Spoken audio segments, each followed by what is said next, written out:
Bismillah ar-Rahman ar-Rahim. Alhamdulillah wa salatu wa salamu ala Rasulillah wa ala alihi wa sahbihi wa man walah. Amma ba'd. Alhamdulillah, we are very, very honored and blessed that some amongst us are going for Hajj. And of course, we ask that you remember all of your Muslim brothers and sisters in dua, especially those in Memphis and especially those who inshallah taught you and helped you in the Hajj inshallah. The topic of Hajj is a very, very complex and detailed topic. It's a mix of fiqh and spirituality. Unfortunately, we only have 1 hour, so I will try to summarize the main points of Hajj. And of course, before we begin, we must understand and realize that Hajj is one of the greatest actions of worship. In fact, some scholars say that the most blessed action that any Muslim can do is the Hajj. Of course, the most blessed action of a non-Muslim is to accept Islam. But from within Islam, the most blessed action is the Hajj. That is because the Prophet ﷺ said, an accepted Hajj has no reward other than Jannah. In other words, if you have the Hajj accepted, then you will get Jannah. And there's no other action that has been placed like that. No other action has been placed to that level, that an accepted Hajj or accepted action has nothing other than Jannah. And you all know the famous hadith of the Prophet ﷺ, whoever performs Hajj, and وَلَمْ يَرْفُثْ وَلَمْ يَفْسُقْ. He doesn't do two things, rafath and fisq. Rafath means primarily over here to engage in lewd things. And there's also the connotation of intercourse in that which is lesser than that. So this is rafath. وَلَمْ يَفْسُقْ, and he doesn't commit sins, fisq. So he controls his anger. He does not backbite. He does not, where is this now? Danish, we have an issue with the mic. We can hear you somewhere, or somebody. Yes, there's another microphone that's on. And so he doesn't commit fisq, he doesn't commit a sin. He shall return back just like the day his mother gave birth to him. Okay? So these ahadith and others, they show us the importance and the blessings of doing Hajj. And that is why the Prophet ﷺ encouraged us to go for Hajj. And we know that the bare minimum is once in a lifetime for whoever is capable to do so. And if you are able to do so even more, then alhamdulillah, this is even better. So we begin by some basic fiqh. But before I begin with the fiqh, I want to tell you a very simple point.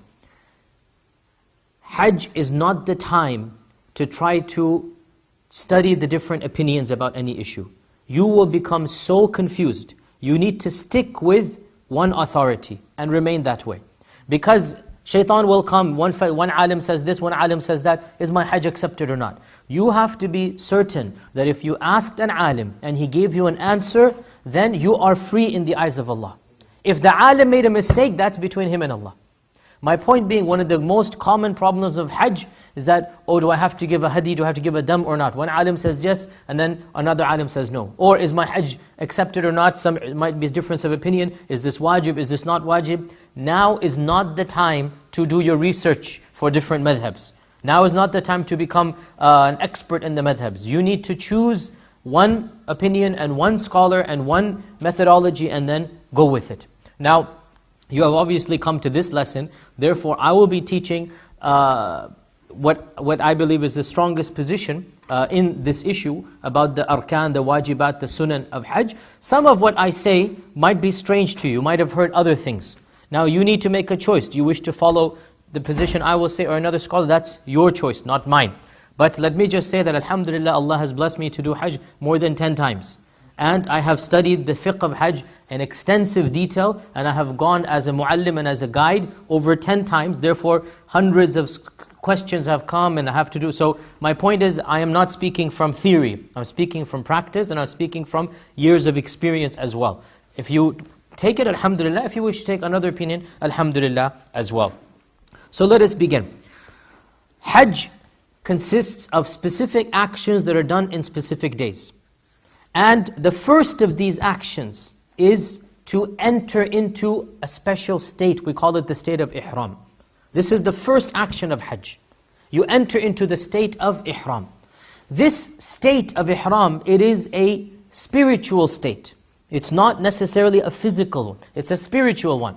And once you have entered into ihram, certain things that were halal now become haram for you. Certain things that were permissible become haram. That's why it's called ihram, that it becomes sacred. There's a haram, there's a sanctity, that you cannot do certain things that are otherwise halal. The state of ihram, there are specific areas outside of Mecca where you enter into the state of ihram. For you guys traveling from America, you don't have to worry about that. The pilot will tell you that we are entering the state of ihram. Or if he doesn't tell you, you may enter the state of ihram basically half an hour to 20 minutes before the plane is supposed to land. Right? And if you are landing in Jeddah, please note, and every one of you will land in Jeddah, please note that the state of ihram is outside Jeddah. You cannot land in Jeddah without entering the state of ihram. This is a problem. You must already be in the state of ihram, right? And if you're going by Saudi Airlines or PIA or any Muslim airlines in the month of Hajj, I can guarantee you the pilot will make an announcement. We are about to enter the state of ihram in 15 minutes, in 20 minutes, in half an hour. He will make an announcement. Therefore, no problem. If you're going by Lufthansa or KLM, most likely the pilot will not make such an announcement. You never know, maybe they will these days, but most likely they will not. Therefore, it's not very difficult, literally 10-15 minutes before the expected time of arrival. When the pilot says, fasten your seatbelts, we're on our way down, the miqat, we call it, is just a little bit outside of Jeddah. It's not too far outside of Jeddah. Therefore, when the plane is descending, you may enter ihram before the miqat, not a problem. But you cannot enter ihram after miqat. Right? So, of course, you don't have to be exactly on the spot. Your plane is going 500 miles an hour. You're not going to enter the miqat exactly at the pinpoint. Rather, you enter into ihram 10 minutes before the plane lands and you will be fine.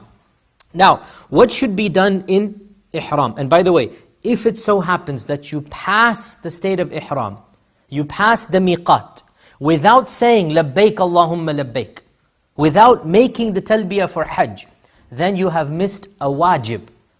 And take this as a rule. Anytime you miss a wajib, you may make it up by giving a sacrifice. Your Hajj will still be accepted. Take this as a rule. By definition, something that is wajib can be made up. What cannot be made up? Something in Arabic we call it a rukun, a pillar. Right? So I want you to memorize two different words, rukun and wajib. If you miss a rukun, you have no Hajj. You cannot make up a rukun. It's like praying without going into sajda, and you're capable of going to sajda. There is no salah. You cannot pray without going into sajda, right? Suppose you said Allahu Akbar, and you said Assalamu alaikum. There's no salah. You must have the rukun. So Hajj has rukun and wajibat. Entering into ihram at the miqat is wajib. So if, suppose, you fell asleep, then you woke up and the plane is landing in Jeddah, it's not as if your Hajj is gone. Alhamdulillah, breathe, relax. Okay, you have missed a wajib. You enter into ihram in Jeddah, but you must pay what must you pay? Sacrifice. A badin we call it. A badin, a sacrifice, it can be any type of animal that is commonly sacrificed. A camel or a cow is very expensive. A sheep and a goat and a lamb is what is generally done. A sheep and a goat, and that is basically $150 these days. And if you miss multiple items, you must give multiple hadiths. In any case, so you enter into the state of ihram. It is sunnah. And when I say sunnah, this means you should do it, but if you don't, then there is no sin, and your Hajj is complete. You all know sunnah means you should do it. If you don't do it, no problem. It is sunnah to take a bath before wearing the ihram. Now, on the plane, you cannot take a bath. So you take a bath basically before you leave your house, and that will do the job. It is sunnah to purify yourself completely, which means you shave your pubic hair and you trim your nails before you enter into ihram. Why? Because you're not allowed to do that in ihram. So you want to be pure in that state. It is sunnah to perfume yourself before entering ihram. In other words, when you take the bath, before you enter ihram, then you put some perfume on yourself, not a problem. You put the perfume on your body, not on your ihram. Okay? You may have perfume on you. You should have perfume on you. This is sunnah. Aisha says, I was the one who put perfume on the body of the Prophet ﷺ before he entered into ihram. Right? So it is sunnah to have perfume on your body before you enter into ihram. All of this is sunnah. You're on the plane, you might not be able to do all of these sunnahs. You will not lose anything of Hajj because this is sunnah. It is sunnah to pray 2 rak'at after you enter into ihram. If you cannot, then and on the plane you may pray sitting down, not a problem. You may pray sitting down because this is a nafil prayer. It's a sunnah prayer, it's not fard prayer. So if you're going on the plane, you may pray sitting down 2 rak'at after you enter into ihram. How do you enter into ihram? For men, they should wear 2 unstitched cloths. Now, this is the first misconception. Unstitched. What does this mean, unstitched? A lot of people think that there can be no sewing done on the cloth. And this means unstitched. This is completely false. This is a myth. The ihram that you wear will have sewings done on the side. Sometimes the ihram that you will have decorations and designs on it. It doesn't nullify the ihram. Unstitched is an incorrect translation of the Arabic. What the Prophet ﷺ forbade was to wear a garment that covers a limb, such as it has a sleeve or a pant leg. This is what is prohibited. You have a garment that has a specific section for a limb. That's a hand or a foot, a hand or a leg. So pants and shirts and t-shirts and underwears, all of this is not allowed. This is the meaning of unstitched. Not that there's no needlework done on it, right? Your ihram that you wear, it has needlework done on the side of it. Unstitched means that it should not be like a cloth that is covering you. That's why the ihram is open. If you were to cover it, this would be stitched. If you were to sew the ihram together, right? For those who are from India, Pakistan, the lungi, right? That is a type of stitched cloth, right? An izar that is closed, whereas the ihram is an izar that is open. This is unstitched, right? So this is what a man should wear. He should wear 2 unstitched cloths. It can be of any color, but in our days you only find white. But the Sharia did not come necessarily with white, but you may wear any color. And in fact, the Prophet ﷺ had other colors as well, other than white. For women, they wear their regular clothes and regular dresses. There is no restriction on the clothing for women except for the face and the hands should not be covered with a stitched garment once again. Now we don't have any sisters who wear the niqab, so we don't have to worry about that. But for those sisters who do wear the niqab, there is a way they may cover their face with an unstitched garment, but we don't have to worry about that for most of the sisters coming from America. How does one enter into ihram? One verbalizes by the tongue, لبيك اللهم حجة وعمرة. This is, you're doing labbaik. Or you can just say labbaik Allahumma labbaik. Basically saying labbaik causes you to enter into ihram. So, preferably, you should be wearing this garment, like let's be realistic here, suppose your plane is stopping in Amsterdam, right? Or London or wherever. So when the plane stops, you're wearing your pant shirt, then in Amsterdam, in London, wherever the plane stops, you go and you wear the ihram, but you don't say labbaik because you're not in ihram right now. Right? You don't say it. You get on the plane, you're completely regular and normal. 5 minutes before you land, 10 minutes, just to be on the safe side, I say 15 minutes. But in reality, it is 5 minutes before you land. But just to be on the safe side, 15 minutes before you land, right? You say, labbaik Allahumma labbaik. Once again, don't be so petty. It's like, oh, is it? You may enter into ihram before the miqat. So, 20 minutes, 30 minutes, be on the safe side. 10 minutes, you say, labbaik Allahumma labbaik. Once you say labbaik, that's it. You are now in the state of ihram. Now, there are 3 types of ihrams or hajj you can do basically. 90% of the people who go from the west or the east perform hajj tamattu'. So we will talk about hajj tamattu'. If you're not doing hajj tamattu', come to me and I'll explain to you the other types of hajj. There's hajj qiran and hajj ifrad. There's 3 types of hajj. It's very easy to understand the difference. Most people, when they go for hajj, they want to also do an umrah. This is called tamattu'. You do an umrah, and then you get out of ihram, and then you do a hajj. This is tamattu'. So you do hajj plus umrah with a gap in the middle. This is tamattu'. Hajj qiran, hajj and umrah without a gap in the middle. And hajj ifrad, no umrah, just hajj. It's very simple, right? It's not that complicated. Hajj tamattu', you do umrah. You take a gap, 3, 4, 5 days. Some people go to Medina, right? Or you just worship, you pray. So umrah takes half an hour, 1 hour. If you're really busy and slow and you're new time, an hour and a half.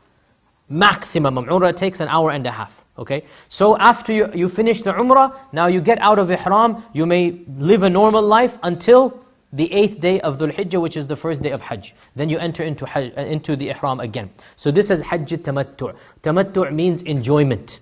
Why is Tamattu' called Tamattu'? Because you get to enjoy a regular life in between the Hajj and Umrah. Right? Tamattu'. You're having enjoyment now. There's no prohibition on you.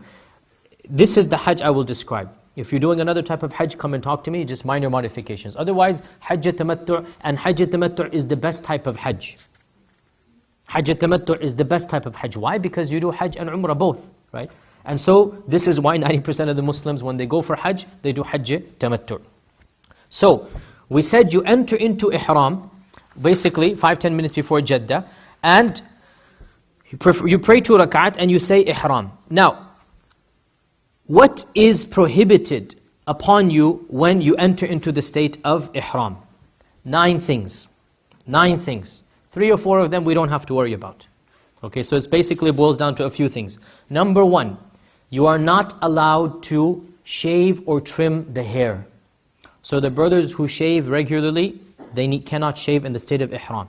You cannot go to the barber in the state of Ihram, right? So shaving or trimming the hair. And this prohibition also applies to women. Number 2, trimming the nails. And this also applies to women. Number 3, wearing a sewn garment, as we explained what a sewn garment means, right? You understand? It's a pant or a shirt. This only applies to men. Women wear their regular clothes, shalwar kameez or whatever they're wearing, their regular clothes. There is no prohibition on that. Their skirts, blouses, dresses, whatever they're used to wearing, culturally that is what they will continue to wear in the ihram. Right? So number 3 for men is to wear a garment that has stitched, we explained what stitch means. Number 4, for men only, covering the hair. So you cannot wear a cap. You cannot wear any type of turban. Anything on the head is not allowed again for men. For women, of course, they wear their hijab. Number 5, perfume. And this applies to clothes and body. So you avoid perfume. 6 and 7 and 8 usually, and 9 is understood, no problem there. So usually there's a 5. Well, 6 is you're not allowed to hunt. We have no problem about hunting. We're not going to go take our gun or bow and arrow on the plane and go hunting in Mecca. We don't have to worry about that. So number 6 is hunting. Number 7 we also don't have to worry about, inshallah ta'ala, that is getting married. Okay? You're not allowed to get married in the state of ihram. Generally people don't go to Mecca in Dhul Hijjah to find a spouse, so we don't have to worry about that. Number 8 is basically any type of sexual foreplay with your spouse. So you're married in the state of ihram, you cannot kiss and you cannot touch with desire. You may touch without desire. You may hold your wife's hand so that you don't get lost. You may protect your wife from the crowd by basically holding her and making sure that, as you know, there's a lot of rush. During tawaf, it's very necessary for a husband to protect his wife, right? Because there's too much shoving and jostling. So you may do this, not a problem. Touching is allowed, but sexual touching, foreplay is not allowed, right? And then number 9, and that is one of the most severe penalties, that is actual intercourse with your wife. This will nullify the Hajj in the state of ihram. So 8 will not nullify. If you sexually kiss or touch, this will not nullify. That's why 9 is separate. If you do 9, then this nullifies, because that's exactly the point. وَلَمْ يَرْفُثْ. You don't reach the level of rafath. Now, what if you do one of these issues? What if you do any of these besides hunting? We don't worry about hunting, we don't worry about nikah. That's not our relevance here. First point, when we tell about the hair. Now please pay attention. I know what you have heard is separate than what I'm about to tell you. It's up to you whether you trust me or not, but as I said, I have done research and I have done plenty of hajjs. What is prohibited is to intentionally cut or trim the hair and the nails. People go to ridiculous extremes. And if they scratch and a hair falls out, they think their hajj is nullified or something like this, right? Or if the nail is a little bit broken accidentally, right? Then they're worried, because as you know, when your nails are going to grow, something might scratch it and your nail gets bent. What can you do with a bent nail now? So then they wrap their finger in a band-aid maybe, make sure that the nail doesn't break anymore. This is going to extremes. Anything that is unintentional is overlooked. Anything that is unintentional is overlooked. Additionally, there seems to be no prohibition whatsoever for a gentle combing, for men and for women. Because the prohibition was halq, and that is to cut, and that is to shave. There seems to be no prohibition for a combing. And therefore, if you do comb and a hair or two falls off, this is not halq. This is not going to the barber. And this is overlooked. So if you intentionally shave or trim, and there's a reason or no reason, if there's no reason to do so, you are sinful. If there's a reason to do so, you're not sinful. But in both cases, you must give a penalty. Now, what is a reason? In those days, once upon a time, there was lice, right? Unfortunately, it's still around, but not that common. If you have lice, let's say, or if you have an irritation in the scalp, or if there's any issue that causes you to basically, you need to shave your hair off, right? Any type of issue. Suppose you get a wound, let's say, right? And you go to the local clinic right there and he shaves your hair off to put some stitches, let's say, okay, in the state of ihram. This is a reason, correct? You are not sinful, but you must pay the fidya. What is the fidya? The fidya for this, you have an option, one of three things. The most difficult in terms of money-wise is to pay the whole sacrifice. But it's not wajib to do so. For something as trivial as this, the Sharia has given you an option. One of three things. And it's not either first number one, then number two, then number three. You may choose whichever of the three. You may give a penalty of a sacrifice, that's $150, right? Or you may fast 3 days after Hajj, not during Hajj, when you come back home. Or you may feed 6 people. And of course, 90% of the world, if they fall into it, they feed 6 people. The Sharia does not say that you have to be poor or rich. Any of these three is allowed. How do you feed 6 people? Very simple. You go to the local shawarma shop, I kid you not. You buy 6 shawarmas, and you walk around in Mina, in Muzdalifah and Arafat, and you give it to the poor people sitting there who have no roof over their head. And you have fed 6 people. Simple, right? You have fed 6 poor people. You don't have to buy shawarma, I'm just giving an example, okay? You can buy McDonald's hamburger, there's a McDonald's in Mina. There is a McDonald's in Mina. You can buy McDonald's hamburger and french fries, a Happy Meal, and give it to the kids there, you have fed 6 people, okay? 6 poor people in that area, you may buy it yourself or you may designate somebody. Go and purchase it. And in our times, many restaurants, they actually have a special section. Believe it or not, there's some money-making business, isn't it, right? So they have a special section, fidya section. The restaurant has a fidya section. You go and you just give the money, and there's a section in the back where they give it to the poor people, the food. So whatever you do, basically, you have to feed 6 people. This is the easiest thing to do, and it is completely permissible. So we said, if you cut your hair or trim your nails intentionally, or sorry, not intentionally. If you cut trim your hair or your nails for a legitimate reason or for no reason, you must give a fidya. But it must be done intentionally. If it's unintentional, there is no fidya. So like I said, if you scratch your hair in something, a hair falls off, or if your nail just scratches against the wall and then it breaks, there is no fidya whatsoever. Also the concept of there being 3 hairs scratching, there's nothing from the sunnah like this. Cutting and shaving is understood. You go to the barber, you're cutting your hair. You shave, you shave. But simply combing or simply touching, that does not necessitate a fidya. And there is no evidence whatsoever that combing is not allowed in the ihram. No evidence whatsoever. Sisters may comb, brothers may comb. I have done Hajj, I take my comb with me. Back then I had a mashallah very big beard. I would comb my beard every day in Hajj. And I don't see any problem with that. The second issue that we said is wearing a stitched garment. Right? Wearing a stitched garment. Similarly, if you wear a stitched garment intentionally, this is the key point, then you must also pay the same fidya, one of these 3 things. However, if it is done unintentionally, how can it be done unintentionally? Suppose at Muzdalifah it's very cold at night, there's no tent over you, and you're shivering, you forget about it, you pull a sweater out of your backpack, right? And then you put it on.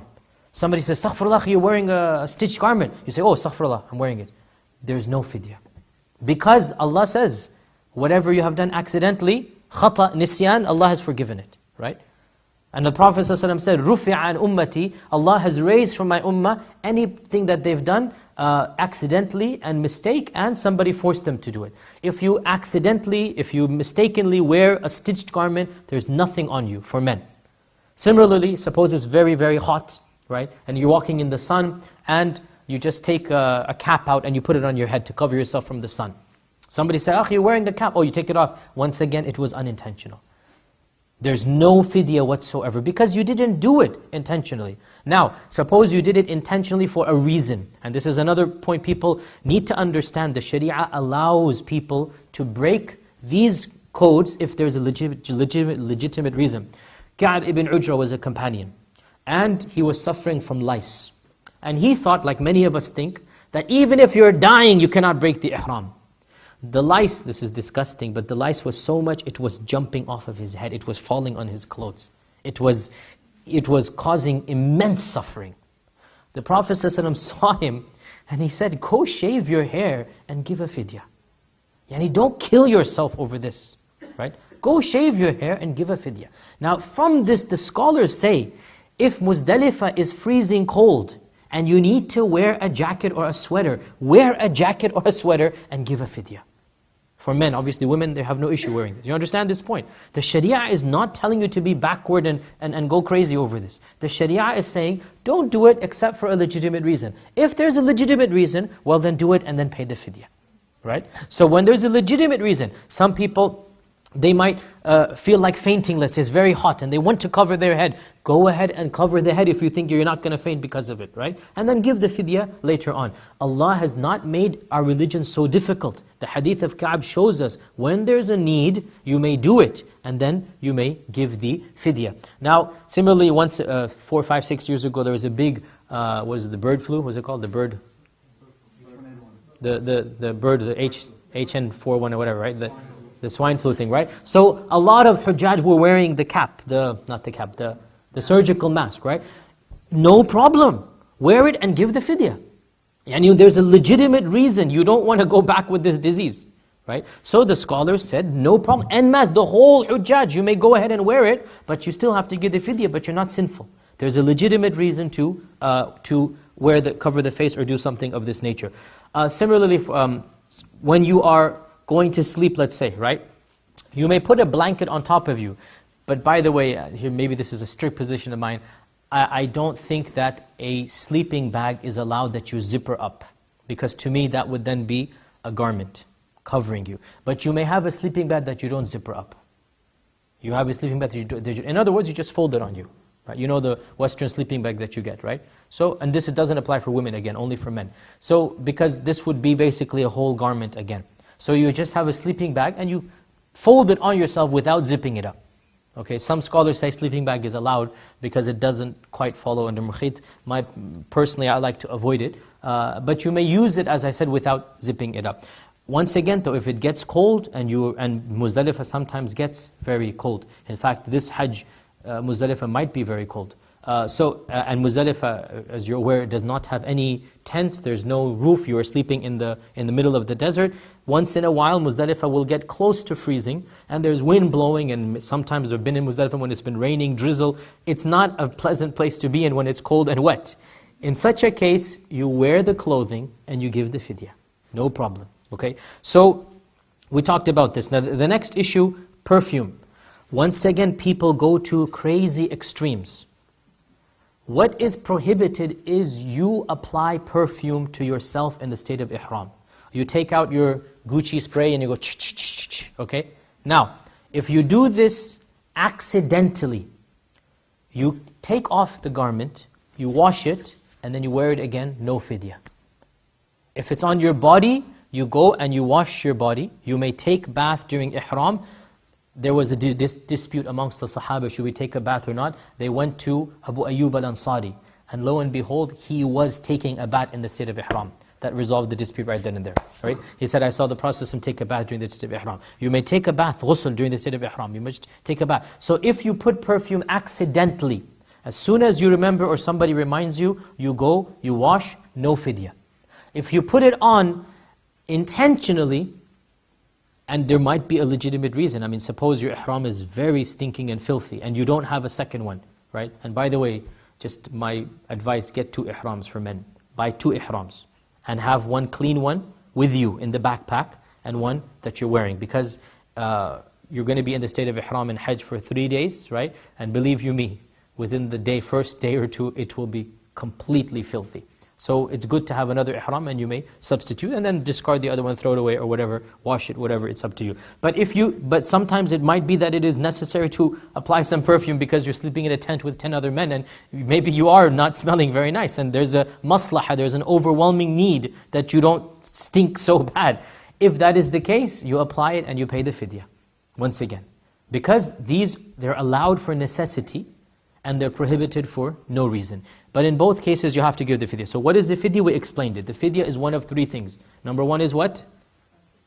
Sacrifice. That's the most expensive. And you may do it, alhamdulillah. But it's not wajib to do only that. Number 2 is fast 3 days. When you come back, you don't have to fast in Makkah. Number 3 is feed 6 people. Okay? This is the fidya that is done. The fidya should be, if you're going to feed the people, it should be preferably the people of Mecca, the poor people in Hajj at that time. So it should be done at that time. But it's not wajib. You may feed people when you come back. You may do so. But the most convenient and the best thing to do is to feed people right then and there. Fasting should be done when you come back. It should not be done during Hajj. This fasting should not be done during Hajj. There's another type that should be done, but that's a separate issue. This fasting should not be done during Hajj. So we talked about the ihram and the issues of ihram. Now, we've now landed in Mecca. These are the 9 things prohibited. Sorry, we landed in Jeddah. We are now going to Mecca. The first thing that we're going to do is to finish the Umrah. The Umrah. This is your Umrah of Tamattu'. It's a complete separate unit. You will finish the Umrah, leave the state of Ihram, wear your normal clothes, live your normal life until the 8th of Dhul Hijjah.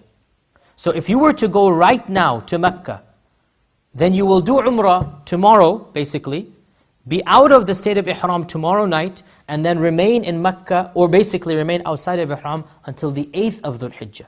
If you were to go on the 6th of Dhul Hijjah and land on the 7th, basically the same thing. You will do Umrah on the 7th, leave the state of Ihram on the night of the 7th, on the morning of the 8th, you re-enter Ihram.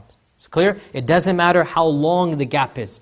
It may be 1 hour, it may be 2 months, it doesn't matter. It has to be after Ramadan. Ramadan and after, so 2 months is the max. You cannot go before Ramadan for Tamattu'. Ramadan is when Tamattu' begins, basically. So from Ramadan to Dhul Hijjah. So far so clear, right? So far so clear? Okay. We go to Mecca, we do Umrah. Umrah is very easy. Tawaf, sa'i, and trimming of the hair, right? And the scholars say that if you're doing tamattu', when you finish your Umrah, you should not shave, because you should keep the shaving for the Hajj. Because if you shave your hair, within 7 days you won't have hair for Hajj, right? So what you do is you trim, and this is a problem because 90% of the barbers want to shave your hair with the machine, because it takes 10 seconds, right? You need to go and find a place and say, no. And of course, barbers make a killing in Hajj. They make a killing. They charge 4 or 5 times the price. Sometimes they charge you 10 times the price of a haircut off season, right? But that's their business. They earn their months, their years, keep it during Hajj. So you need to find a barber and say, I want to only cut scissors. Make sure, because 99% of them, they just want to do the zoom with the machine and that's it, they're out of there. Get out of here, get another guy in. And they'll charge you 10 riyals to do that and maybe 40 riyals to do the regular. But scholars say if you're going to do tamattu', then you should delay the shaving for the Hajj, because that's more preferred, right? So you do your tawaf, you do your sa'i, and then you cut or you trim your hair. And the concept of taking one bit from here, one bit from here, one bit from here, doesn't seem to be correct. You must do a proper trim. You are finding a loophole, and this is not what the Sharia wants. You do a proper haircut. And I don't think it is my personal position, it is not permissible to simply take one as some people do. A lot of people do that. This is not the goal of the Sharia. The goal of the Sharia is you shed your hair, you get rid of your hair, or at least you trim it. So you go to a proper barber, or you can go to the hotel and somebody can do it for you if you all agree to do so. I have done many times where we all become barbers in Hajj, instead of paying 50 riyals or 100 riyals there, we just do it ourselves quickly and do that. And that is permissible. And believe me, nobody cares about your fashion during Hajj, so it's no big deal. However it looks for 5-6 days, no big deal, inshallah. In that umrah, that is the tawaf where you will expose the right shoulder and you will put the ihram underneath the right shoulder, and you will walk the first 3 times extra fast. This is only theory. In reality, you cannot walk as fast as you want. You will walk as fast as the crowd wants, right? So there's a difference between theory and reality. You will all read, walk the first 3 quickly. It's all theory. It never happens. You just worry about showing the right arm as sunnah. If you don't show the right arm, no big deal. It's sunnah, but it doesn't ruin the Hajj at all. It has nothing to do with the Hajj. So you do your tawaf, you do your sa'i. You don't have to do tawaf and sa'i back to back. You may take a break. You may rest, you may drink and go out and eat, but you're not going to leave ihram until when? Not even sa'i. Trimming. If you finish the sa'i and you don't trim, you are not outside of ihram. You don't have to cut your hair immediately. You may go buy a shawarma if you're really hungry, no problem. But you're still in the state of ihram until you trim your hair.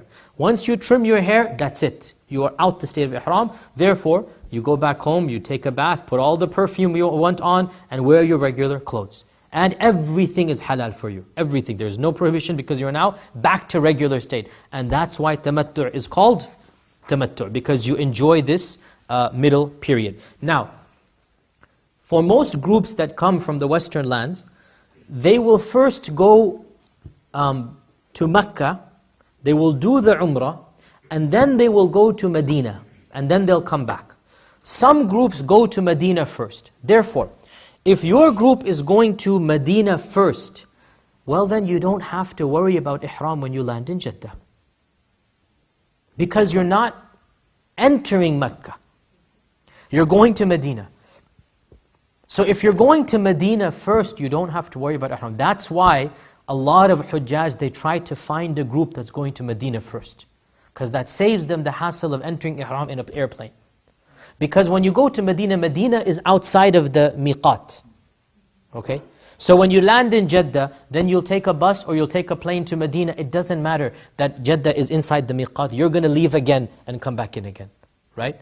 So if you go to Medina first, you don't have to worry about ihram. And then when you leave Medina, right outside of Medina, 10 minutes, there's a place called Dhul Hulayfa. Every single bus, taxi driver, everybody will stop there. Say, this is the place of ihram. So there you go, pray 2 rak'at, you wear your ihram, and you move on. So alhamdulillah, scot-free. But if you're going to Mecca first, then you have to wear ihram in the plane before you land in Jeddah. Clear? Now, question. Can you put your ihram on when you in Medina? Yes, you may put the ihram on in Medina, but you say labbaik when you're in Dhul Hulayfa. Right? You may, look, wearing the ihram, I can wear ihram right now. I won't be in the state of ihram. Wearing the ihram doesn't make you in the state of ihram. You have to say labbaik to enter into the state of ihram. Okay? Now, question. Suppose you're doing tamattu'. You land in Mecca first, but you're going to Medina in the middle, and then you're coming back to Mecca until the 8th of Dhul Hijjah. You guys following me? You do Umrah, now you're out of ihram, now you go to Medina, now you come back. Where do you put your ihram on from now? The strongest position is you may wear your ihram back in Mecca, because you are now mutamatti'. You are doing tamattu' hajj. Therefore, there is no concept of you putting your ihram on from Dhul Hulayfa, because you're in the the period of tamattu'. You're in the period of enjoyment. So you put your ihram on the morning of the 8th, wherever you are. In other words, if your group is going to Mecca first and then Medina, you do not have to wear your ihram from Medina again. Only if your group goes to Medina first, then you have to wear your ihram from Medina. Otherwise, if you are already performed your umrah, then you are tamattu'. You are free. And the whole point of being mutamatti' is you can enjoy up until the 8th, correct? That's the meaning of tamattu'. You enjoy life until the 8th of Dhul Hijjah. right? And this is the position, this is the one area, by the way, I have done the most amount of research on any issue, this issue, because we would face it every year. Every year we would face this issue. And I asked many, many ulama, I've read many books. The summary is basically, there is no issue whatsoever by entering into Mecca again. So suppose your group will go to Mecca, let's say on the 25th of Dhul Qa'dah, right? And then on the 26th it'll leave for Medina. Come back on the 5th of Dhul Hijjah. So you have 3 days in Mecca. You don't have to be in Ihram for those 3 days. You may live a regular life and then on the 8th of Dhul Hijjah you re-enter into Ihram. So, yes? Can you make multiple umrahs before Hajj? You should not do so, because it's not haram to, but it goes against the perfection, because that's how the Prophet ﷺ did it. And because you should save your energies for the Hajj. And because you should make extra tawaf and extra nafil in the haram. So the point of tamattu' is, you do one umrah, one Hajj, lots of ibadah. That's the perfection. So for you as a mutamatti', the one umrah and the one Hajj is what you do, and the rest of it is ibadah, nafil. You may do as many tawaf as you want. You may do 10 tawafs a day. Tawaf, you don't need to be in ihram. You can do tawaf in your clothes. Tawaf, you can do ihram in pant shirt, in shalwar kameez, in thawb, it doesn't matter. Tawaf is just tawaf, that's it. There's no sa'i, there's no shay, it's just tawaf, it's an act of worship. So you may do as many tawafs as you want, but the perfection is not to do another umrah. And that's why it's better to avoid it. Yes, in the back. Yes. Now, for women, the ihram is just making the niyyah. When we leave here, we're going to land in Jeddah, we just say, nawayt and do ihram. You say labbaik. We say the word, it's not... Labbaik Allahumma labbaik. This is the niyyah. This is the niyyah. Yes. This is the ihram for women. And then we go to Mecca and we do the tawaf, what you call it, tamattu. Yes. After the sa'i, after the hair. For women, by the way, let me just say, you cut off a finger, the tip of the finger. So basically a 1/4 inch or 1/2 inch. From the head, from the end of the hair, you cut off a little that much, yes. Okay. And then to do ihram again, do we have to leave Mecca and come back? No, see, to do ihram again for Hajj, you don't have to leave Mecca. You're getting confused. Outside of Hajj, you have to leave Mecca and come back in. Masjid Aisha, Dhul Hulayfa, Namira. This is only outside of Hajj. For Hajj, that's why it's called tamattu'. For Hajj, you don't have to leave Mecca again. On the morning of the 8th, in your hotel room, you will wear ihram as a man. As a woman, you will say, Labbaik Allahumma Hajj. And that's your ihram. And that will be ihram? That will be ihram, but only for Hajj. You can never do that outside of Hajj. Outside of Hajj, you can never make your niyyah from the hotel room in Mecca, right? That would not be allowed, okay? Because some people told me I have to leave Mecca from... As I said from in the beginning, you're going to have to start ignoring. And please, brothers and sisters, take my advice. Don't get a fatwa from your guy sleeping next to you in the tent. Please, this is your Hajj and your religion. Somebody says, I read in a book this, I read in a book that. SubhanAllah, how much confusion I have had to explain. How much ignorance. Like, people just talk a lot. They think they know the religion. Hajj is a very complicated act of worship. Go to people of knowledge. And you know, alhamdulillah, the government, they have done a lot of good, by the way. You can criticize a lot, but they've done a lot of good as well. Of the best things they've done in Hajj, they have fatwa offices everywhere, in all the languages of the world. Everywhere you find small cabins, it says fatwa, question, you have any issue. These are people, my friends used to, I could have translated as well, but I didn't want to go there. But this is something people of knowledge go to. And they're all scholars who have done Hajj and they know the fiqh. Please, don't get the fatwa from your friend. Don't get the fatwa from, I read in a book this, because you will ruin your Hajj and your ibadah. And I have had to, astaghfirullah, lots of horror stories of Hajj. Go to people of knowledge. Go to these cabins, and you will find a sheikh there. There will be a translator around him. English and Urdu, every cabin has it. The more exotic languages, you can find it. But English and Urdu, every single cabin will have translators for English and Urdu. You go there and ask your question. Let's quickly proceed. Yes? What was the point exactly? So if you're doing Hajj Tamattu' and you land in Mecca first, right? You look at your group, find out what your group is doing. Are they going to Mecca first or Medina first? If they're going to Medina first, let me start with there, the easy one. If they're going to Medina first, you don't have to wear ihram in the plane. You go to Medina in your regular clothes. You worship, you pray, you do everything you want. Then when you leave Medina, you will wear your ihram and you will enter into ihram from there. So no problem. When you go on a Hajj package that goes to Mecca first and then goes to Medina and then returns back to Mecca, right, before the Hajj. So it's basically Mecca, Medina, Mecca. And some packages are like that. In that type of package, you do not have to wear ihram from Medina. You may return back to Mecca in your regular clothes. If you want to write this down, because I guarantee you that when you get there will be a huge commotion. It happens in every Hajj package, and everybody's confused what to do. Should we wear ihram from the hotel, or are we allowed to go back to Mecca? I'm telling you very clearly, take my word for this, this is the issue I have spent years researching and debating and whatnot. You don't have to wear ihram from Medina. You may wear it from Mecca. Why? Because you have already done your umrah, correct? So what are you going to enter ihram for? For what? Hajj is another 5 days away, 10 days away. You're going to be in ihram for 5 days? Life is going to be very difficult. Okay? So you don't wear ihram if you've done your umrah. If you haven't done umrah, that's a separate story. But you have if you go to Mecca first. So far so clear, right? Is everybody on the same page? Even if you come back before 8 of That's exactly the point. Yes, you don't. You don't have to wear. Now, let's get to the actual Hajj. On the morning of the 8th. The 8th of Dhul Hijjah is the first day of Hajj. The 8th of Dhul Hijjah is the first day of Hajj. Some groups will bring you to Mina on the 7th of Dhul Hijjah and have you sleep there, no problem. It doesn't matter. You can go to Mina now and sleep there, right? But Hajj will start on the 8th, after Dhuhr. Most groups leave Mecca on the morning to get there around Dhuhr time. So technically you should be there for Dhuhr and Asr, but if you're delayed, traffic, it's all sunnah. The entire 8th day is sunnah. So relax. You may even start Hajj on the 9th and your Hajj is complete without any fidya, without any wajib. 8th of Dhul Hijjah is sunnah.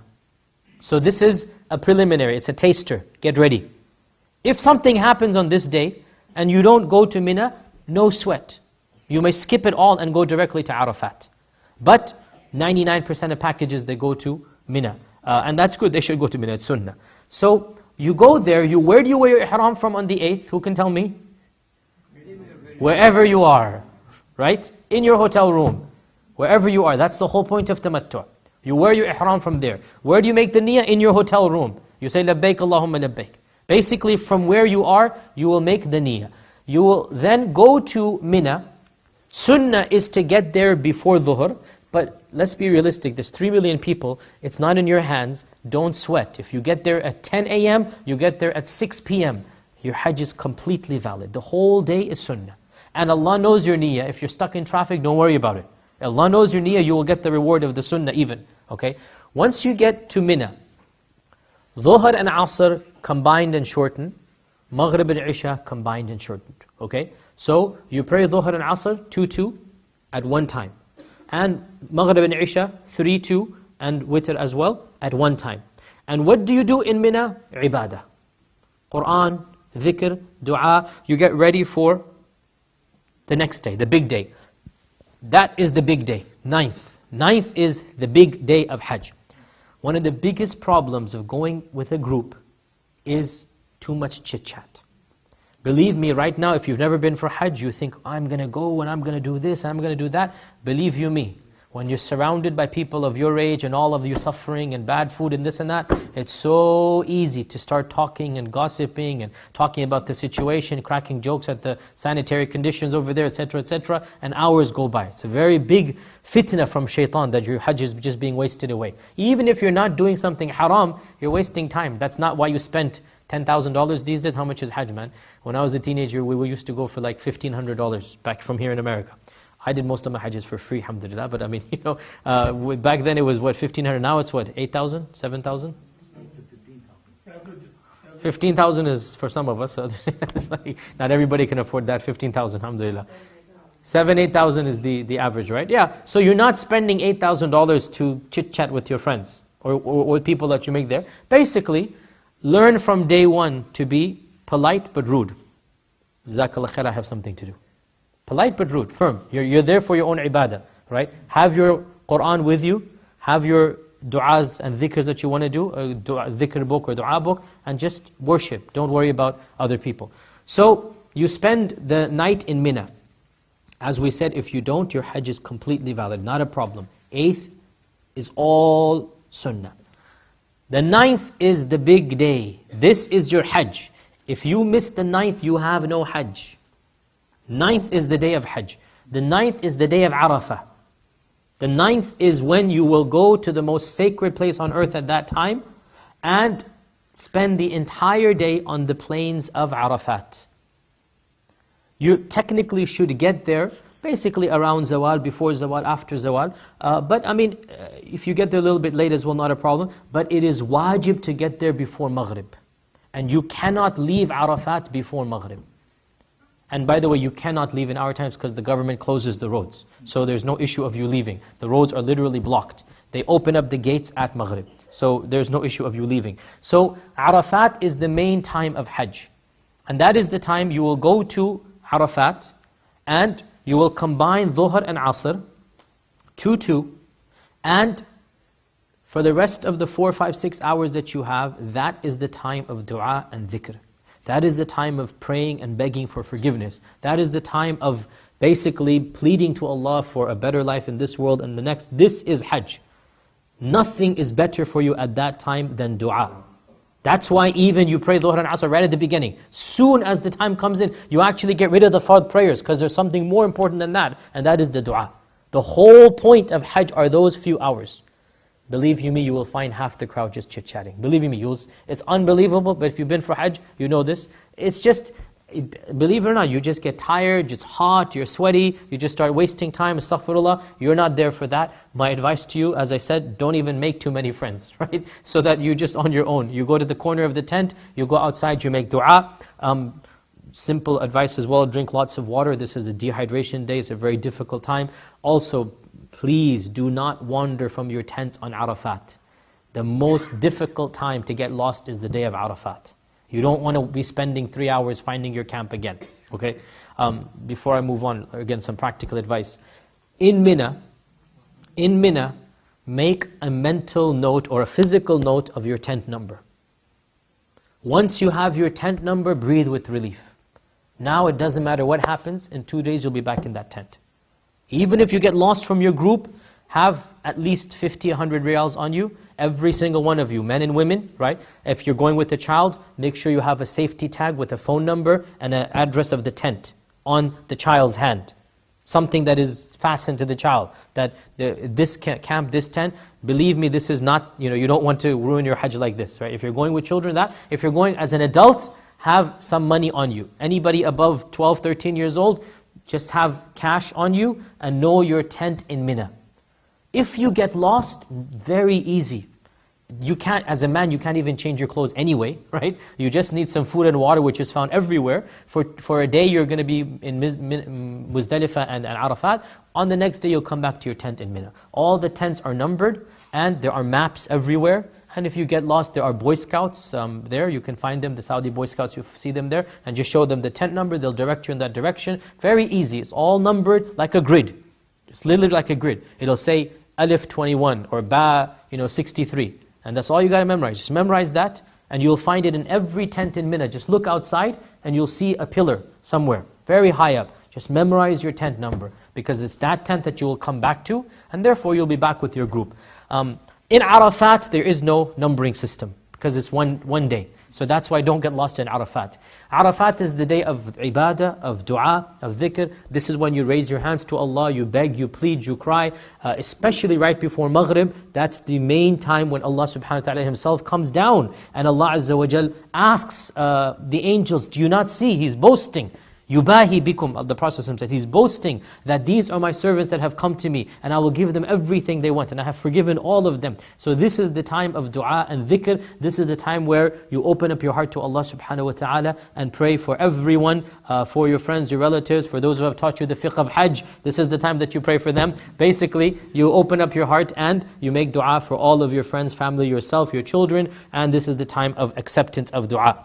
When the sun sets, now you may relax a little bit, go sit in the bus for 5 hours because you're not going to go anywhere if you're going in a bus. If you've been Hajj, you know what I'm talking about. This is the time when you just have to wait for the main ibadah is done. You may take a little bit of a breathing sigh of relief. Point of advice, if you're young and healthy, walk it. Wallahi, you'll enjoy it more and you'll have a better experience. Take a sleeping bag, take some basic items on your backpack. You know your tent in Mina, right? You know your tent in Mina. Walk it. You will enjoy your Hajj infinitely more, right? On the 9th now, after How far is the walk? an hour and a half, 2 hours. And the beauty of this walk, it is the best walk that I've ever done in my life. Why? Because the Muslims are just around you, talbiyah, just the spirit of Islam. I mean, this is really, it's a humbling sight. Also, you breathe fresh air because the path of walking is miles away from the road. One of the things that I dread about those days is the smog. Makes me sick. I cannot stand that smog. You're sitting in the bus and you're surrounded by thousands of other buses and the smog and the smoke, and it gets to you, makes you nauseous. And you're literally sitting there. Sometimes I have sat there in the bus till 11 p.m. Why? Because of traffic. You just sit there in the bus. Whereas if you walk, you will get there by 7:30. And you enjoy it, and you get some nice ice cream on the way, and get some shawarmas as well. I'm mentioning lots of shawarmas here, but anyway. You've noticed that, okay. You see what I miss over here, alhamdulillah. So you get the spirit of Hajj, right? Everybody's walking, it's a very well-lit path, it's a nice, huge area of just walking. All of the Hujjaj are walking there. Right? So you enjoy Hajj in that sense. So if you're able to walk, and when I say young, I mean basically if you don't have a handicap, you can walk it. Really, it's not as if it's any issue. I mean, it's just a simple hour and a half with there's not even going to be rush in the sense that because it's walking and there's so much area, you're not congested. There's plenty of space, you can breathe and have a nice walk there. So if you want to walk, alhamdulillah, if you walk, then you will meet your group the next morning in Mina. You will spend the night in Muzdalifah. So from Mina you go to Arafat the day. Then the night you go to Muzdalifah. Now, I wish I had a map, but I myself didn't have time to make a PowerPoint, so it's all my fault. Look at my hand, simple enough, right? Mina, Muzdalifah, Arafat. Once again, Mina, let me put it this way. Mina, right? You have Muzdalifah, and then Arafat over here. What this means is from Mina, you will cross over Muzdalifah to get to Arafat. Right? Then on the way back, Arafat, Muzdalifah, Mina. So it's easier to get back. So you go there by car. I'm not asking you to walk. It's very difficult to walk from Mecca to Arafat. Will take you 3 hours. That's too far. And you don't want to get tired on that day. But on the way back, hour and a half. That's good. Right? Hour and a half at Maghrib time on the 9th. And then the next morning after a nice sleep, then you wake up at another hour and a half. Right? So you break up that into two. So in Muzdalifah, you will get there between 7:30 to midnight basically. Right? Depending on how you got there and whatnot. You will get there. Muzdalifah is the most difficult part of Hajj for us spoiled Westerners. Why? Because, astaghfirullah, you have to sleep on rocks, on the open. There's no tent, there's no air conditioning except the natural air conditioning.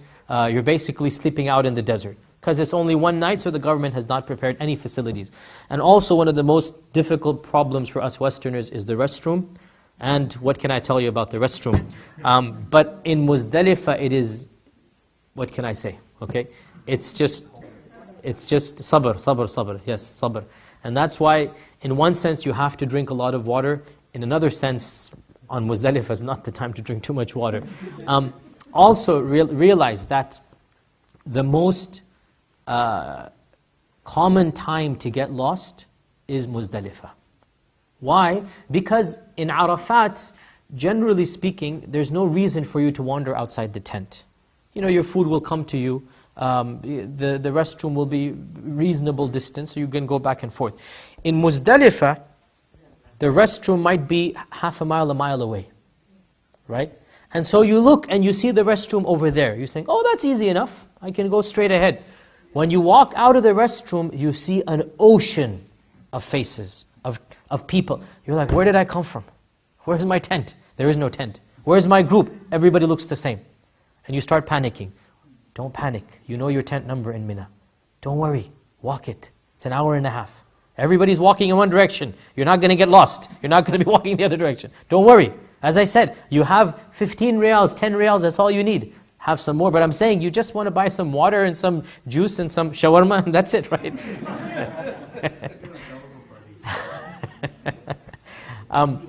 Don't worry about getting lost in Muzdalifah. Don't worry about it. Don't panic. Doesn't matter how old or young you are, everybody's heading in the same direction, and you will get to your tent, inshallah, if you know your tent number, which is why I said, write it down. But if you don't want to get lost, the best thing to do is to go with a friend. And both of you make sure you keep track. Okay, the bridge is to the left. And by the way, you think you see a bridge. When you walk out, you'll see 7 bridges. Like, which bridge was the one I was on? So, basically use your common sense. Also, sometimes you wake up at 3 o'clock at night, you need to go to the bathroom, you're disoriented anyway. Believe me, I am a seasoned expert. That's the one time I also, where did I come from? Where is it? It's very, very easy to get lost. If you do get lost, don't worry about it. As I said, just move on, not a big deal. But Muzdalifah is the time, Muzdalifah you pray your Maghrib and your Isha.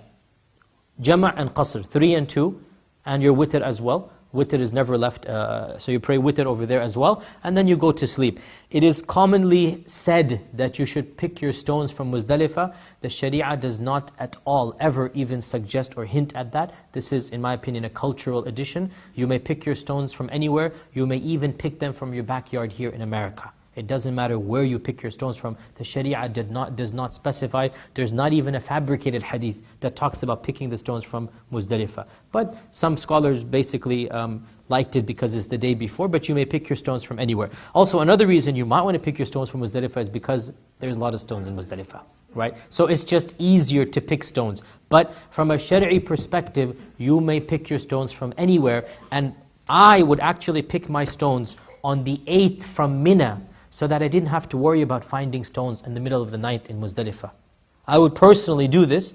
In Mina, under the tent, you just walk outside and you dig in the ground and you find stones, and then you take them from there. There's no Shari'i reason to pick them from Muzdalifah. I'm getting there right now. That was the exact next word that I was about to say. Another problem that happens is people go a little bit extreme about the stones. Ibn Abbas was picking stones, and like most of us as well, he thought he's going to pick some nice big ones. The Prophet ﷺ said, no, not like this authentic hadith, no, not like this. Let it be like a chickpea seed. Let it be like a chickpea seed. Basically, the tip of your finger, that big, something like this. Just the tip of your finger, which is 1/8 of an inch or a little bit bigger than that, right? A centimeter and a half. One of the biggest exaggerations that happens is, and in fact in one hadith he said, don't go to extremes. Don't go out of bounds here. Don't go to extremes. Just pick something that's reasonable. And by the way, this is a very wise advice, because one of the most common problems in Hajj is stitches that you need because somebody's throwing stones at the back of your head. Somebody thought you're the shaitan, like, pew, like that, okay?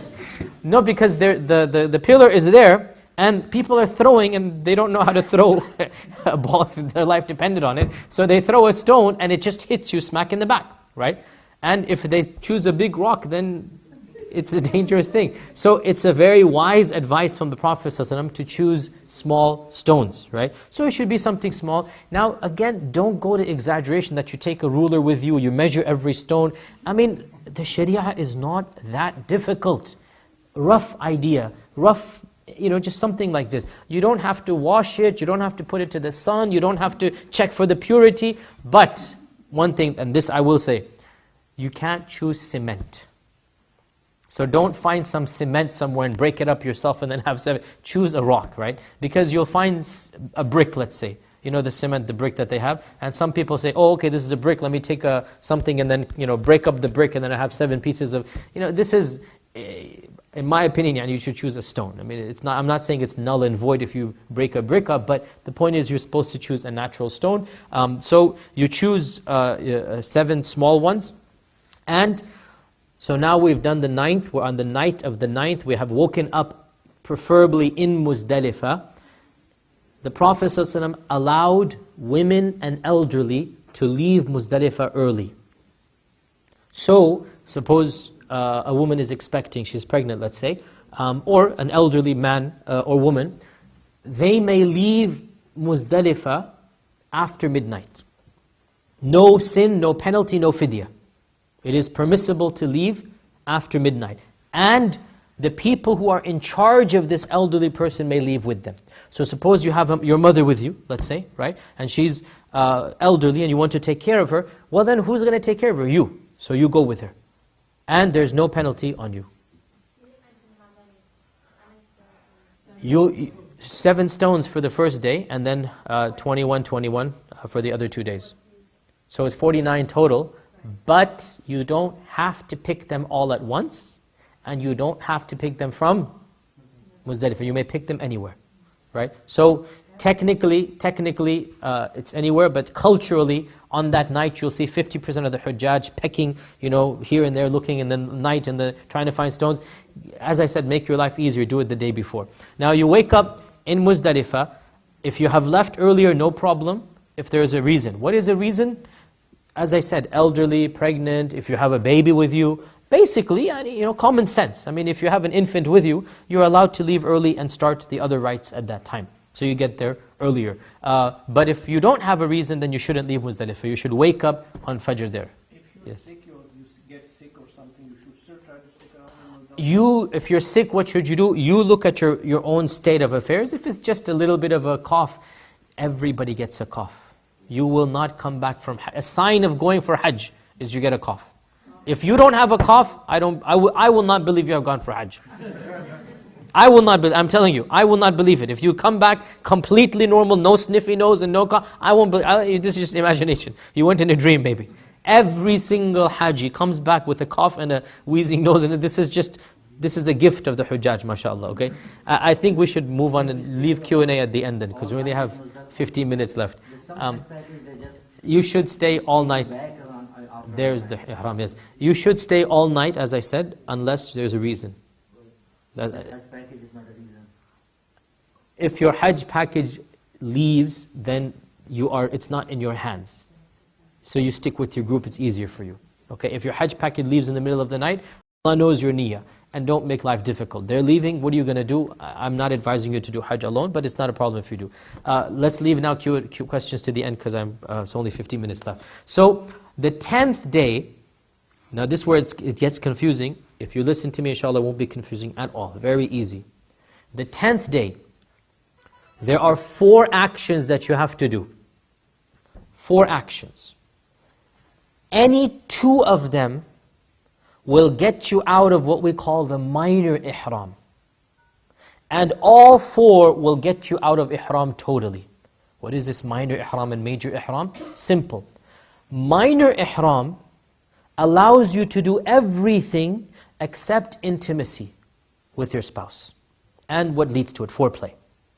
So minor ihram, once you're out of it, you change your clothes, you wear perfume, you may trim your nails, so that's minor ihram.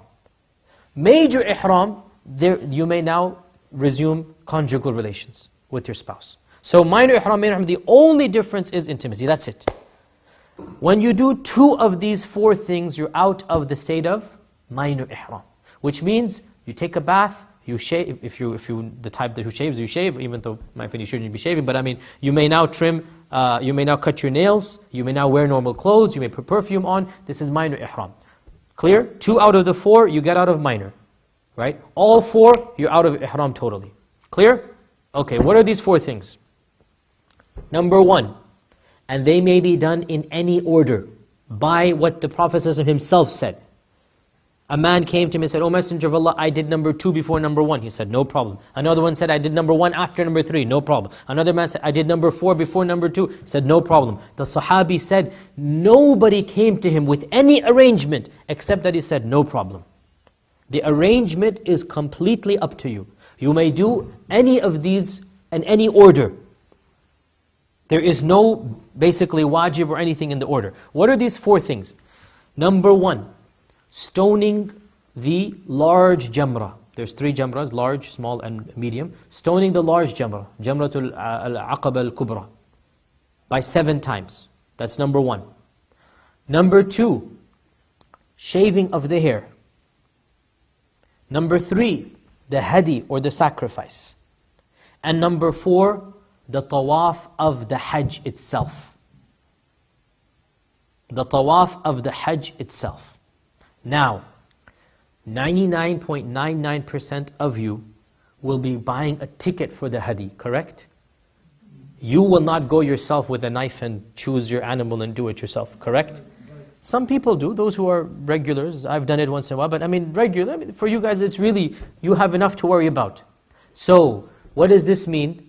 You're left with 3, correct? Therefore, as soon as you go and you do the rami, you're out of the minor ihram.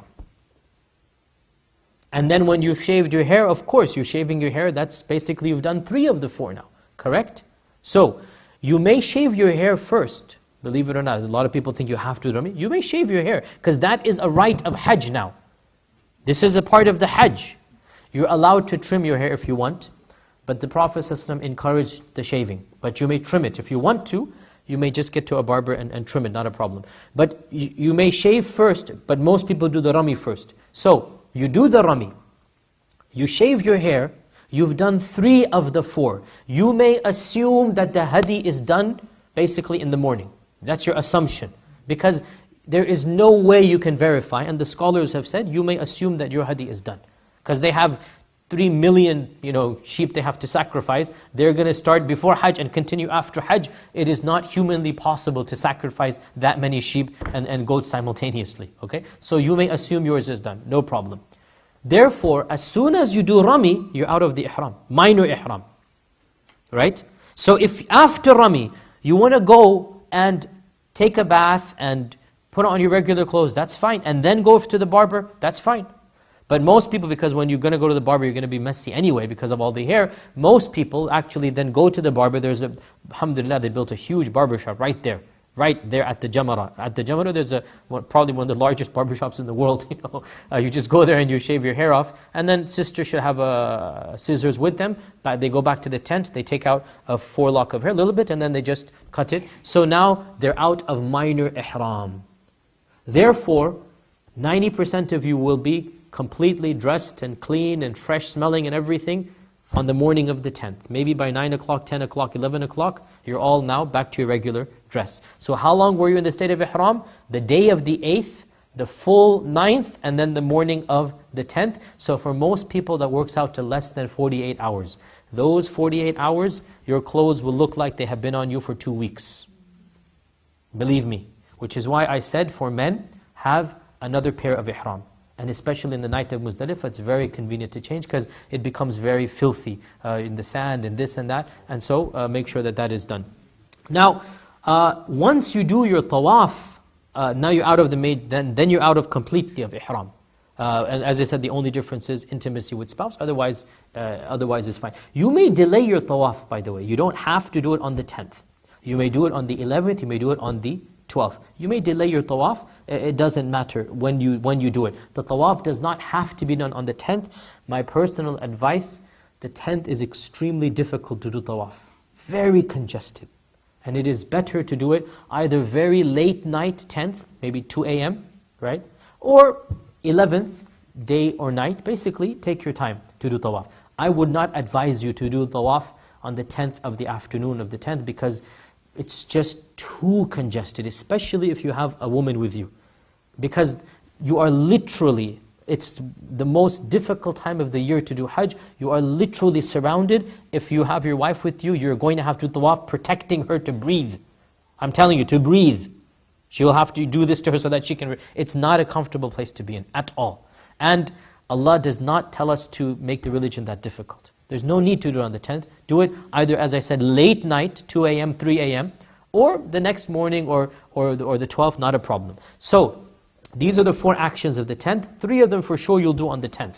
One of them, the tawaf, my advice is you delay, but if you do it on the 10th, it's up to you. 11th and 12th, all you have to do is stone the 3 jamras, starting with the small, then the medium, then the large. And you do this on the 11th and the 12th. The 13th is optional, but 99% of Hajjaj leave on the 13th. But it is optional. Hajj is 5 or 6 days. 13th you may also stone, but nobody stones, everybody leaves, and that's permissible as well. So the 11th and the 12th, there is no action of worship other than stoning. And the stoning should be done, now this is a little bit confusing. I'm worried for those of you who are not taking notes because there's a lot of information here. On the 10th, the stoning can be done any time after Fajr. On the 11th and 12th, the stoning should be done after Dhuhr. On the 11th and the 12th, the stoning should be done after Dhuhr, right? Now here's a big ikhtilaf, can you do the stoning before Dhuhr? In my opinion, you shouldn't.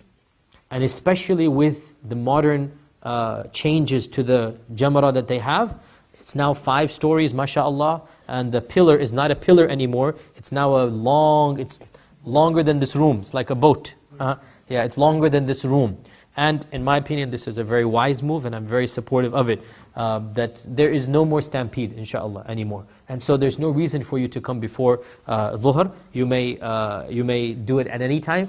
And it's so easy now that even if you're an elderly person, you can go right to the tip and just do it easily and come back. They have really done a marvelous job, and I think it's a very, very good move on their part. Otherwise, that's all that you need to do on the 11th and the 12th. And the only act that remains is, of course, if you're doing tamattu', then you must do an umrah. Sorry, not umrah, a sa'i, sorry, take that back, not umrah, a sa'i. You have to do your sa'i for Hajj, obviously, right? And you have to do your final tawaf, called tawaful wada', the farewell tawaf. Now, some people delay their tawaf that they should have done on the 10th, they delay it up until they're leaving. And so they do one tawaf. And they say this will count for both. The tawaf of Hajj and tawaf al-wada'. You guys following? This is jaiz, but this is taking a loophole. If you're young, when I say young, I mean below 60, mashallah. If you're young and healthy, come on, this is a Hajj. If you do it properly.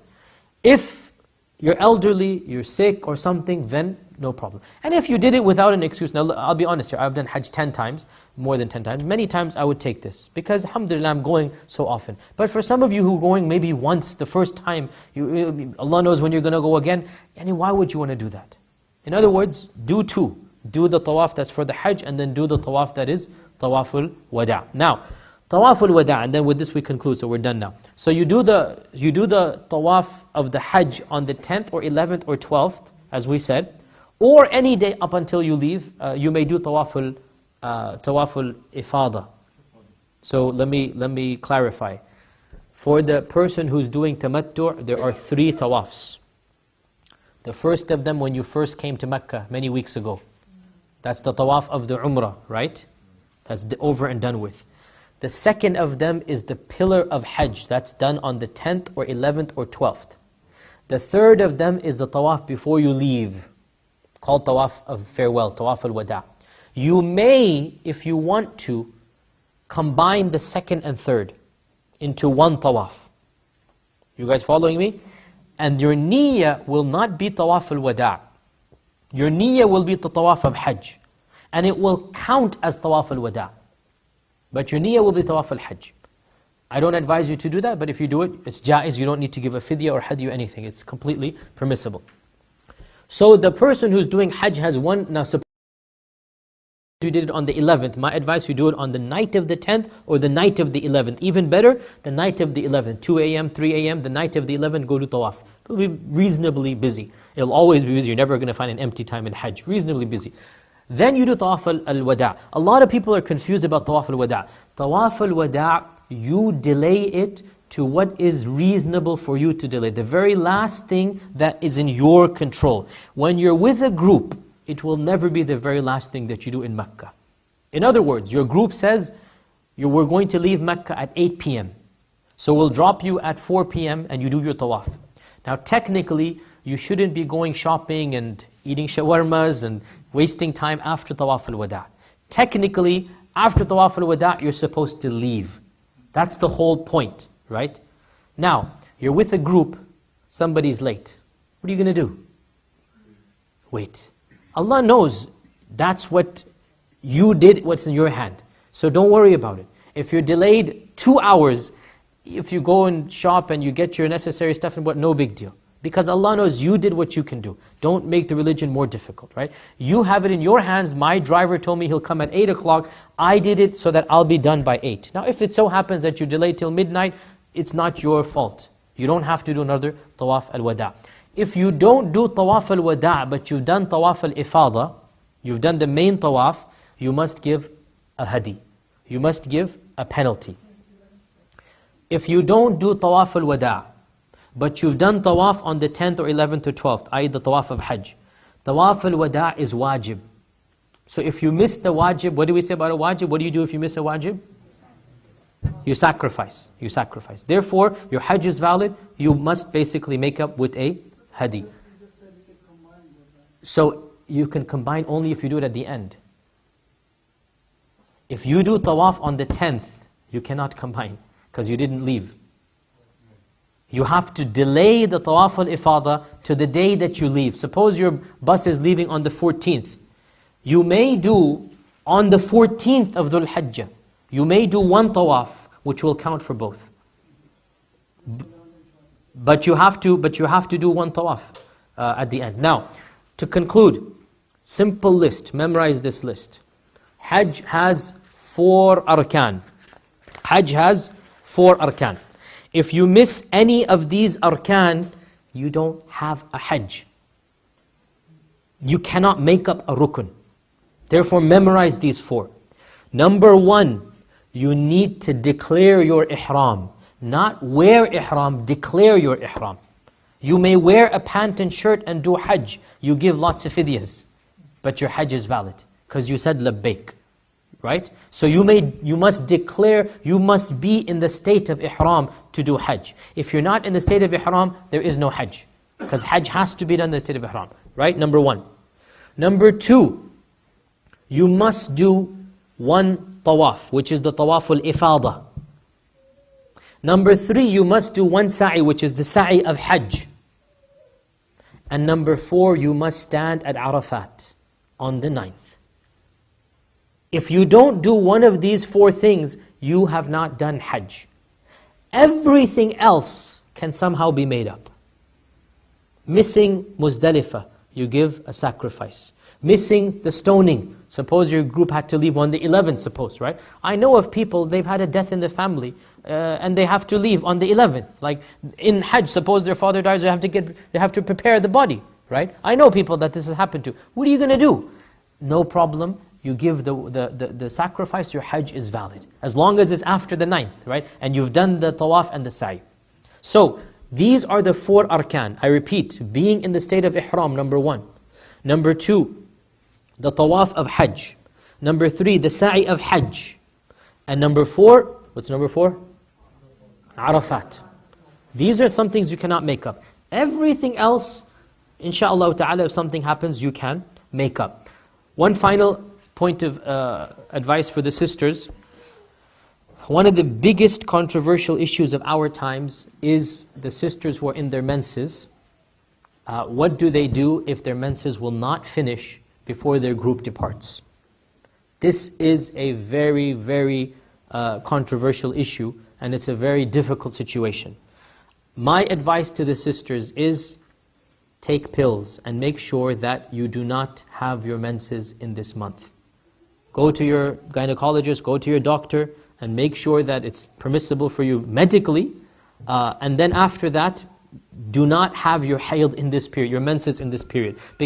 Don't have your period in this period. Don't have your menses during this duration. Okay, why? Because it really complicates things.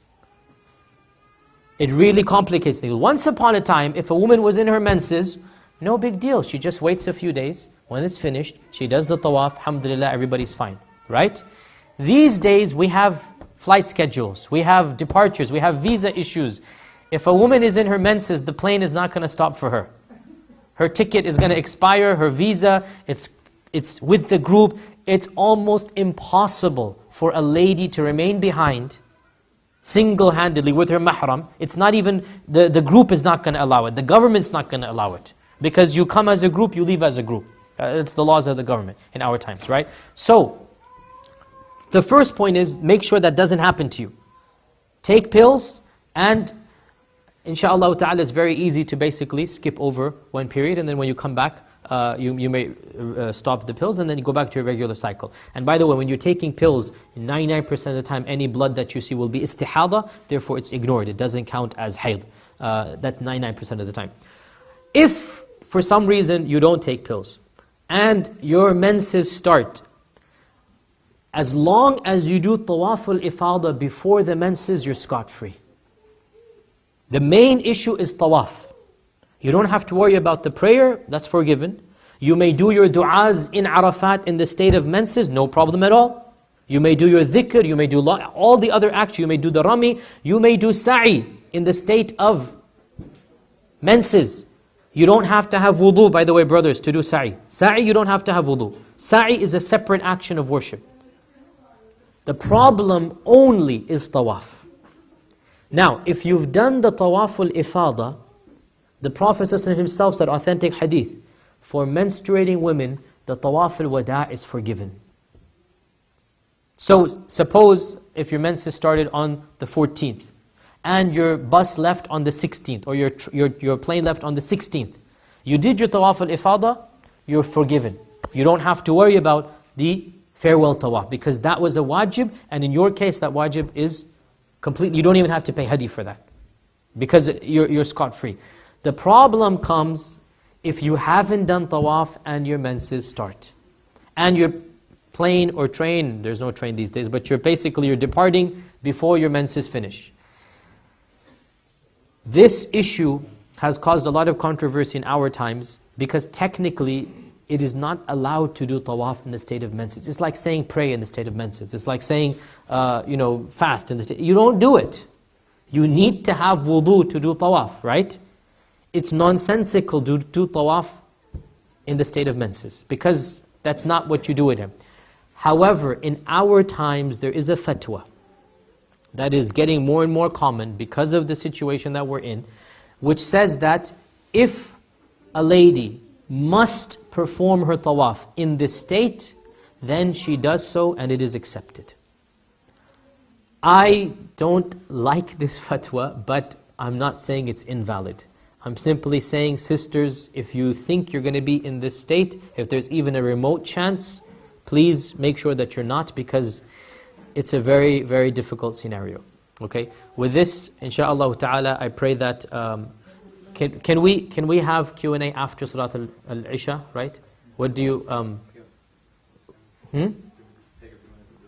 Few minutes? It's up to the people who are here for Isha. I mean, I don't want to delay them. Do the brothers mind if we delay Isha for a few minutes to answer the Hujjaj? And inshallah, in return, they will all make dua for you. Right? Inshallah. Danish, can you get me the ihram from the back? So go ahead, questions. You may delay tawaf al-ifada till any day. Tawaf al-ifada may be delayed till any day in Dhul Hijjah.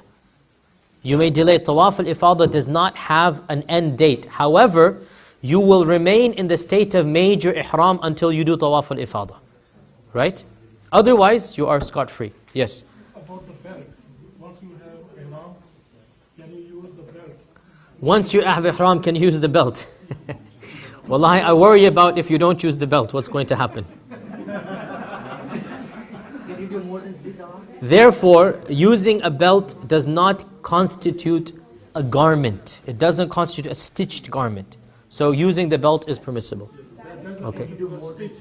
And as we said, the belt is not a stitched garment. It's not something that you wear on a garment, right? Can you do more than 3 tawafs? You should not do more than 3 tawafs unless it's in between the duration of tamattu'. In between the umrah and the hajj, you may do as many tawafs as you want. Okay?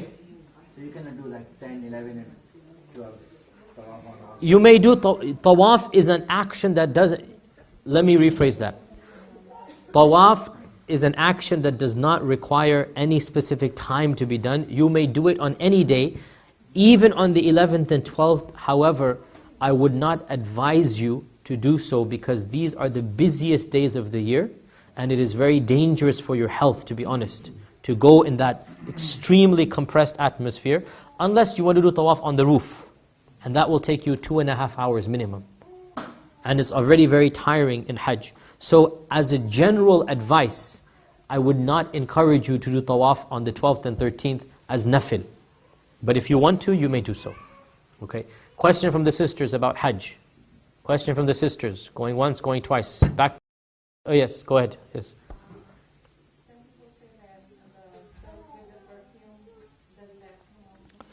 Very good question. The issue of using soap that is perfumed. There is no doubt that it is better to avoid perfumed soap. At the same time, what is prohibited is to wear perfume. And soap that is perfumed is not perfume, even if it is perfumed. In other words, when one of us wants to smell nice, do we use soap and go out? Is that what we call perfume? No. Soap does not have such a scent that we call it perfume.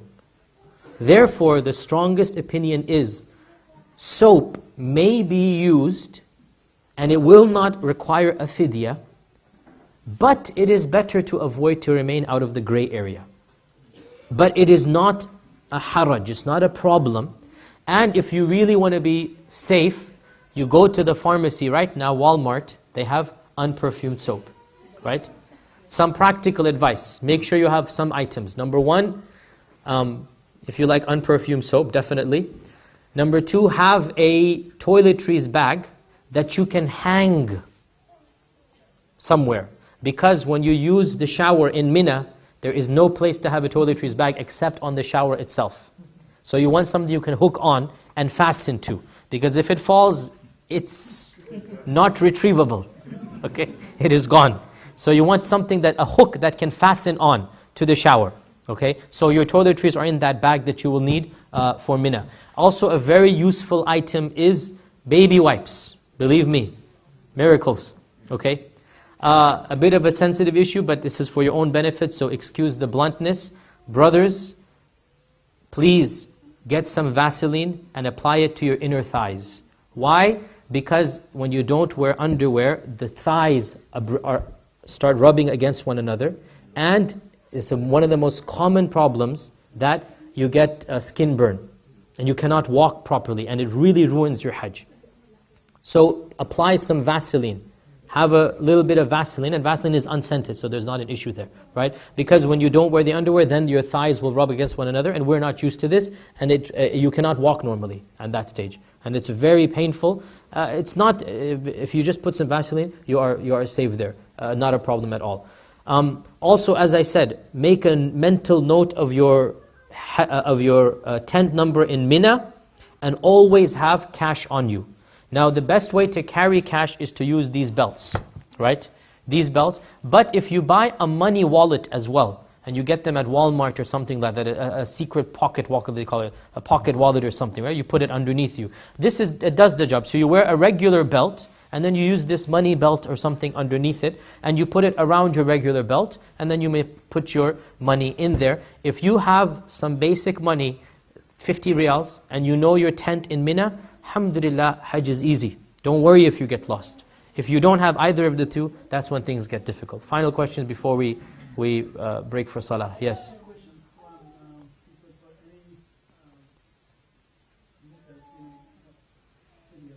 Any wajib, you must pay a badan, you must pay an animal.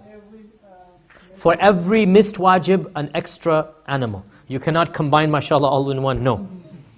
So suppose you were not able to spend the night in Muzdalifah, and your bus went from Arafat all the way to Mina. Wajibs are too many to list. Wajibs are too many to list, but the main wajibat are, let's start from the beginning, staying in Arafat until Maghrib. Don't leave before Maghrib. Number one. Number two, spending the night in Muzdalifah, or at least most of the night. So you may leave after midnight if you're, as I said, pregnant or breastfeeding or something. Otherwise, spending the night in Muzdalifah. Number three, the stoning. All of it is a wajib. So if you miss one of the stones, one of the days of stoning, if you miss, basically, that is one wajib that must be made up. Right? Number four, spending the nights in Mina is a wajib. It's not a sunnah. You should spend... Now, which nights are we talking about? Don't get confused. Not the 8th. What is the 8th? 8th is sunnah. But 10th, 11th, 12th, this is a wajib, right? These are the main wajibat. There are more than this, but these are the main wajibat. Okay. So You have to give the sacrifice back in Makkah? you should give the sacrifice in Makkah. And you purchase the ticket. You purchase the ticket from the counter there. For the picking up of... Yes, yes. You purchase the ticket from there and they will take care of it. Yeah. Okay, inshallah. For the brothers, if they can come around and I'll just show them how to do this. Yes, yes, you go ahead.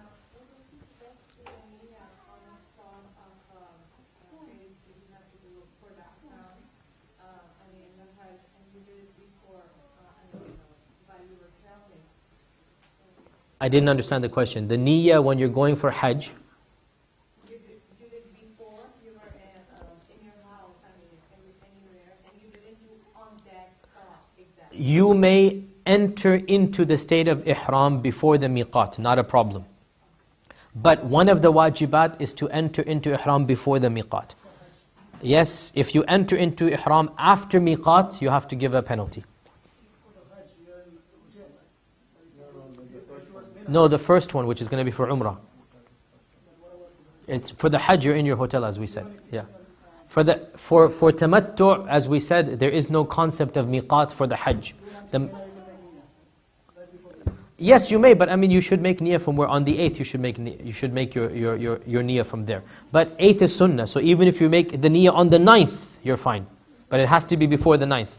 Because 9th is when it becomes rukun. So for sisters and for brothers as well, when the niyyah has to be made before the miqat. And that niyyah can be done 100 miles before the miqat or 1 mile before, but it cannot be done after the miqat. Therefore, like I said, half an hour, 20 minutes before the plane lands, you simply say, Labbaik Allahumma, and you're in your ihram. But the best thing, Labbaik Allahumma hajjan wa umrah. That's your tamattu'. Labbaik wallah hajj and umrah. One, of course, there's so many things I didn't get into. You're not allowed to do hajj badal until you do your own hajj, right? You cannot do hajj on behalf of your father or mother until you do your own hajj. You must do your own hajj complete, the full hajj and umrah. Then the 2nd year, 3rd year, 10th year, you come back and you do hajj badal on behalf of somebody else, okay? With this, I think we shouldn't delay anymore for Isha, but before we do Isha, if the brothers can just come around and I'll just show them how to put the ihram on, and then we'll give the adhan for Isha, inshallah ta'ala. Because of this, and by the way, please realize, since you're not wearing any undergarments, be very careful when you sit down. Because you can't sit down normally, or else you're in trouble, okay? This is a very common problem. You have to be conscious of it. Have some shame and haya. So I'm just telling you for practical purposes. Otherwise, you may wear any way you want. The most practical way of doing this, right? You take one corner of the ihram and you fold it 6 inches or more, doesn't matter, just you fold it like this, okay? And then you cover the right thigh.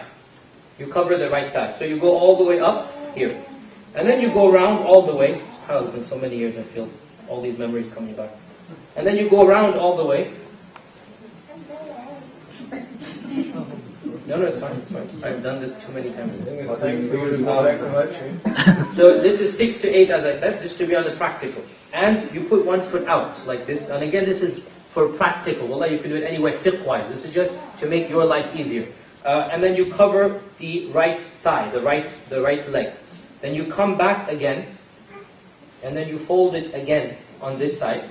Okay? and then you put the belt on the navel because your awrah is the navel.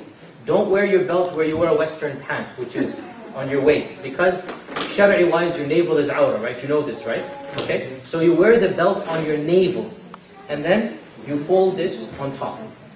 So then you have over here a nice space to walk. That's the whole purpose of doing it this way. You have space to walk without your awrah exposing. If you put it this way, you will not have space to walk. After a while, it's going to get tight, okay? If you have it this way, what you've done, remember how we did it, is that you had this little area to move your foot, but it's still covered by this, okay? So it's just a practical benefit that you just cover this, and this gives you a little bit of extra leeway for covering it up. So what happens is, within a few hours, you will find your cloth shifting this and that. So you already know, these are the two sides here. You can just tighten it like this. You see this? Right? You already know that, okay, this is my right side, this is the left side. You simply tighten, your belt is in the middle, so you simply tighten it, and therefore it's covered again. And of course, every time it gets messed up, you can go to the restroom and just quickly take it out and do it again. Just a simple point, when you go to the restroom, realize that floor is najis, right? And this is a very long garment, so you have to be careful, do it really high up. And so you then do it from here, and this is very easy to do as well once you do it. You put the belt on, and then you can lower it as well. Also, again, a practical point of advice, try to keep your ihram as high as possible, preferably up to your middle of your shins. It'll keep your ihram cleaner, and it'll make your life easier as well. Apart from that, alhamdulillah, all good. Alhamdulillah. Jazakumullah khair. Let's do the adhan inshallah, and then